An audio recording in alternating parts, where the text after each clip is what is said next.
നമുക്കിന്ന് കൽക്കട്ട വരെ പോയിട്ട് വന്നാലോ? ട്രെയിനകത്താണ് കേട്ടോ ഞങ്ങൾ പോകുന്നത്. എനിക്കധികം എക്സ്പീരിയൻസ് ഒന്നുമില്ല ട്രെയിനിൽ പോയി. ഞാൻ ഒരു തവണ മാത്രമേ പോയിട്ടുള്ളൂ കേട്ടോ. അപ്പം ഞങ്ങൾ കൽക്കട്ടയ്ക്ക് പോയി.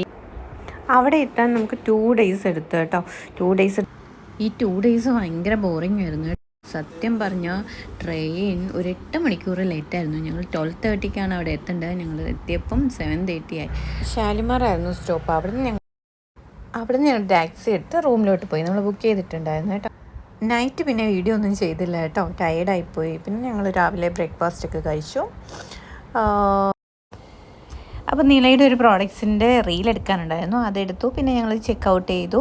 പിന്നെ ഞങ്ങൾ കൽക്കട്ട നഗരമൊക്കെ ഒന്ന് കാണാൻ വേണ്ടിയിട്ട് ഇറങ്ങി കേട്ടോ. അവിടെയൊക്കെ ഭയങ്കര ഗ്രീനാണ് കേട്ടോ. നമ്മുടെ ബിൽഡിങ്ങിൽ ഫുള്ള് പച്ചപ്പാണ്. പിന്നെ ഞങ്ങൾ കുറേ വിക്ടോറിയ പാലസിൽ പോയി. അവിടെയും ഇതേണൊക്കെ നല്ല ഗാർഡനിങ്ങും സൂപ്പറായിരുന്നു, കാണാനൊക്കെ നല്ലതായിരുന്നു. അങ്ങനെ ഞങ്ങൾ കുറേ നേരം അവിടെ കിടന്നു. അവിടെ ഒന്നും പാർക്കിംഗ് ഇല്ല, ഫുഡ് കോർട്ടില്ല, ഒന്നുമില്ല. അങ്ങനെ ഞങ്ങൾ വിശന്ന് ഞങ്ങൾ പിന്നെ പുറത്ത് ടാക്സി ഡ്രൈവർ പിന്നെ ഞങ്ങളൊരു അപ്പോഴത്തേക്ക് വിശന്ന് പോയി കേട്ടോ. അവിടെ എങ്ങും അതിൻ്റെ അടുത്ത് പാർക്കിംഗ് പോലും ഇല്ല. കുറേ അങ്ങ് നടന്ന് പുറത്ത് പോകണം ഫുഡ് കഴിക്കാൻ. അങ്ങനെ ഞങ്ങൾ ഫുഡ് സ്പോട്ടൊക്കെ തിരക്കി ഇങ്ങനെ നടന്നപ്പം നമുക്ക് അവിടുത്തെ ഫുഡ് അത്രയ്ക്കും അങ്ങോട്ട് ഇഷ്ടപ്പെട്ടില്ല. അങ്ങനെ ഞങ്ങൾ പാലസൊക്കെ കണ്ടു കഴിഞ്ഞിട്ട് ഔട്ട് സൈഡ് നമുക്ക് അവിടുത്തെ ഫുഡൊന്നും ഇഷ്ടപ്പെട്ടില്ല. അങ്ങനെ ഞങ്ങളൊരു വെജിറ്റേറിയൻ റെസ്റ്റോറൻറ്റിൽ കയറി ഫുഡൊക്കെ കഴിച്ചു. പിന്നെ അവിടെ നിന്ന് ഇറങ്ങിയപ്പം തന്നെ മഴ പെയ്തു കേട്ടോ. കുട ഉണ്ടായതുകൊണ്ട് ഞങ്ങൾ കയറി റെസ്റ്റോറൻറ്റ് വെജിറ്റേറിയൻ ആയിരുന്നു കേട്ടോ. സൂപ്പർ ഫുഡായിരുന്നു. ഞങ്ങൾ വിശന്നിരുന്നുകൊണ്ടാണെന്ന് അറിയില്ല, ഭയങ്കര ടേസ്റ്റായിരുന്നു കേട്ടോ. ഞങ്ങൾ പിന്നെ നേരെ എയർപോർട്ടിൽ വന്നു. അവിടുന്ന് ഞാൻ ഫസ്റ്റ് ടൈമാണ് കേട്ടോ ഫ്ലൈറ്റിൽ വരുന്നത്.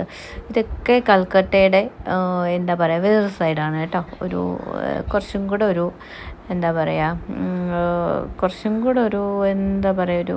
കുറച്ച് അധികം 2 സൈഡുണ്ട് കൽക്കട്ടയ്ക്ക്. ഒരുപാട് കാണാനുണ്ട്. ഒരു ദിവസം കൊണ്ടൊന്നും ഒന്നും കാണാൻ പറ്റത്തില്ലെന്ന് മനസ്സിലായി.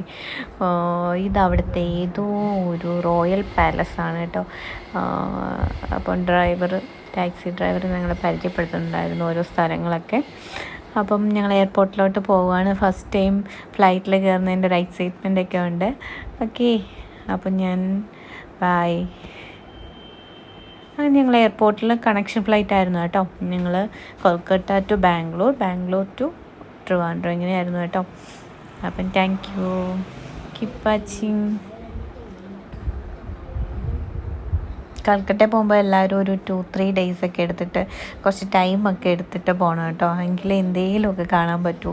ഞങ്ങൾ 1 ഡേ മാത്രമേ ഉള്ളായിരുന്നു. അതുകൊണ്ട് കുറച്ച് സ്ഥലങ്ങൾ മാത്രമേ കവർ ചെയ്യാൻ പറ്റിയിട്ടുള്ളൂ.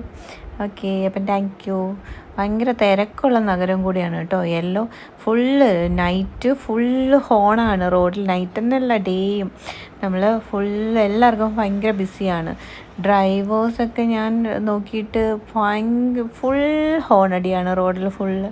എല്ലാവർക്കും തിരക്കാണ് കേട്ടോ. അങ്ങനെ ഞാൻ ഫ്ലൈറ്റിൽ കയറി. അങ്ങനെ നല്ല എക്സ്പീരിയൻസ് ആയിരുന്നു കേട്ടോ. ഇൻഡിഗോ ആയിരുന്നു, അധികം പ്രോബ്ലം ഒന്നുമില്ലായിരുന്നു. Okay bye.